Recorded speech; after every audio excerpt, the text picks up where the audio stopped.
اعوذ باللہ من الشیطان الرجیم بسم اللہ الرحمن الرحیم رب اشرح لی صدری ویسر لی امری واحلل عقدۃ من لسانی یفقہوا قولی۔ عرفات میں ٹھہرنے کے لیے جلدی کرنا۔ اس عنوان کے تحت امام بخاری رحمۃ اللہ علیہ نے گزشتہ حدیث کے پیش نظر کسی اور حدیث کا اندراج نہیں کیا، کیونکہ اس میں یہ الفاظ ہیں: اگر تو سنت کی اتباع کرنا چاہتا ہے تو خطبہ مختصر اور وقوف میں جلدی کرنا۔ صحیح بخاری کے بعض نسخوں میں حضرت امام بخاری رحمۃ اللہ علیہ کے یہ الفاظ مذکور ہیں۔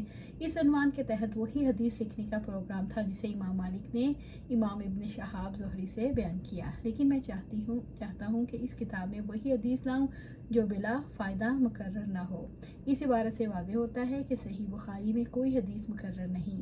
جو حدیث بظاہر مقرر نظر آتی ہیں ان میں تقیید اور اطلاق، اضافہ و کمی اور سند وغیرہ میں ضرور تفاوت ہوتا ہے۔ میدان عرفات میں وقوف کرنا۔ جبیر بن مطعم رضی اللہ تعالیٰ عنہ سے روایت ہے، انہوں نے کہا، قبل از اسلام ایک دفعہ میرا اونٹ گم ہو گیا۔ میں عرفہ کے دن اسے تلاش کرنے نکلا تو میں نے نبی صلی اللہ علیہ وسلم کو میدان عرفات میں وقوف کرتے ہوئے دیکھا۔ میں نے دل میں کہا، اللہ کی قسم، یہ تو قوم حمص سے ہیں جو حدود سے حرم سے باہر نہیں نکلتے، یہاں ان کا کیا کام؟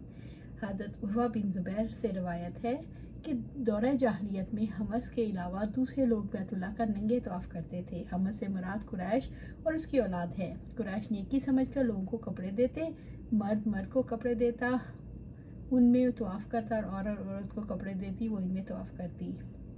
جسے قریش کپڑے نہ دیتے وہ ننگا ہو کر بیت اللہ کا طواف کرتا۔ دوسرے لوگ تو میدان عرفات سے واپس آتے، لیکن حمص مزدلفہ ہی سے واپس آ جاتے۔ حضرت عائشہ رضی اللہ تعالیٰ نے بتایا، درج ذیل آیات کریمہ قریش کے متعلق نازل ہوئی، پھر تم لوگ وہاں سے واپس لوٹو جہاں سے دوسرے لوگ لوٹتے ہیں۔ راوی کہتے ہیں قریش مزدلفہ سے پلٹ آتے تھے، اس لیے انہیں عرفات کی طرف بھیجا گیا۔ عرفات سے لوٹتے وقت کس طرح چلنا چاہیے؟ عروہ بن زبیر رضی اللہ تعالیٰ عنہ سے روایت ہے، انہوں نے کہا، میری موجودگی میں حضرت اسامہ بن زید رضی اللہ تعالیٰ عنہ سے دریافت کیا گیا کہ حجۃ الوداع میں عرفات سے واپسی کے وقت رسول اللہ صلی اللہ علیہ وسلم کی رفتار کیسی تھی؟ انہوں نے فرمایا، عام رفتار سے چلتے تھے اور جب میدان آ جاتا تو تیز ہو جاتے۔ عرفات اور مزدلفہ کے درمیان سواری سے اترنا۔ اسامہ بن زید رضی اللہ تعالیٰ عنہ سے روایت ہے کہ نبی صلی اللہ علیہ وسلم جب عرفات سے واپس ہوئے تو راستے میں ایک گھاٹی کی طرف متوجہ ہوئے۔ آپ نے قضائے حاجت سے فراغت کے بعد وضو فرمایا تو میں نے عرض کیا، اللہ کے رسول صلی اللہ علیہ وسلم کیا آپ نماز پڑھیں گے؟ آپ نے فرمایا، نہیں، نماز تو آگے ہوگی۔ حضرت نافع سے روایت ہے، حضرت عبداللہ بن عمر رضی اللہ تعالیٰ عنہ مزدلفہ میں مغرب اور عشاء کی نماز ایک ساتھ پڑھتے تھے، البتہ آتے وقت راستے میں اس گھاٹی کی طرف مڑ جاتے جس طرف آپ صلی اللہ علیہ وسلم متوجہ ہوئے، وہاں قضائے حاجت کرتے، وضو فرماتے، لیکن وہاں نماز نہ پڑھتے حتیٰ کہ مزدلفہ پہنچ کر اسے ادا کرتے۔ اسامہ بن زید رضی اللہ تعالیٰ عنہ سے روایت ہے، انہوں نے فرمایا، میں عرفات سے واپسی کے وقت رسول اللہ صلی اللہ علیہ وسلم کے ہمراہ سوار ہوا۔ جب رسول اللہ صلی اللہ علیہ وسلم بائیں گھاٹی کے پاس پہنچے جو مزدلفہ کے قریب ہے تو اپنی اونٹ کو بٹھایا، وہاں پیشاب کیا، پھر واپس تشریف لائے تو میں نے آپ پر وضو کا پانی ڈالا تو آپ نے ہلکا پھلکا وضو کیا۔ میں نے عرض کیا، اللہ کے رسول صلی اللہ علیہ وسلم نماز پڑھنی ہے؟ آپ نے فرمایا، نماز آگے ہوگی۔ اس کے بعد آپ سوار ہوئے حتیٰ کہ مزدلفہ تشریف لائے، وہاں نماز پڑھی، پھر مزدلفہ کی صبح کو حضرت فضل بن عباس رضی اللہ تعالیٰ عنہ آپ کے ہمراہ سوار ہوئے۔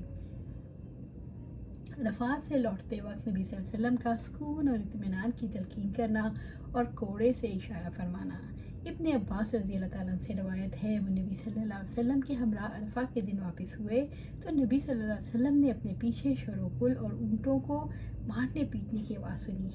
آپ نے اپنے کوڑے سے ان کی طرف اشارہ فرمایا اور حکم دیا، لوگوں، سکون قائم رکھو، اونٹوں کو دوڑانے میں کوئی نیکی نہیں۔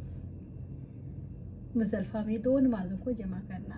اسامہ بن زید رضی اللہ تعالیٰ عنہ سے روایت ہے، انہوں نے فرمایا، جب آپ صلی اللہ علیہ وسلم عرفات سے واپس ہوئے تو گھاٹی میں اترے، وہاں پیشاب کیا، پھر وضو فرمایا، لیکن پورا نہیں بلکہ ہلکا سا تھا۔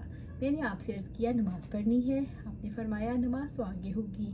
اس کے بعد آپ مزدلفہ تشریف لائے اور وضو کیا، یعنی کامل وضو کیا، پھر نماز کے لیے اقامت کہی گئی تو آپ نے نماز مغرب پڑھی، پھر ہر آدمی نے اپنا اونٹ اپنے ٹھکانے پر بٹھایا، پھر نماز کے لیے اقامت کہی گئی تو آپ نے نماز عشاء پڑھائی اور اس کے درمیان کوئی نفل وغیرہ نہیں پڑھے۔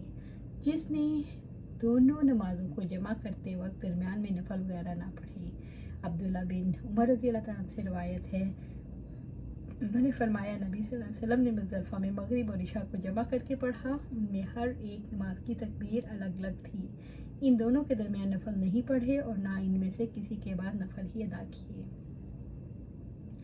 ابو ایوب انصاری رضی اللہ تعالیٰ عنہ سے روایت ہے کہ آپ صلی اللہ علیہ وسلم نے حجۃ الوداع کے موقع پر مزدلفہ میں مغرب اور عشاء کو جمع کر کے پڑھا۔ اللہ سبحانہ تعالیٰ سے دعا ہے کہ ہمیں قرآن و سنت پر عمل کرنے کی توفیق دے، اس پہ جمع دے اور ہمیں جنت الفردوس کے اعلیٰ مقام پر جگہ عطا فرما دے، آمین یا رب العالمین۔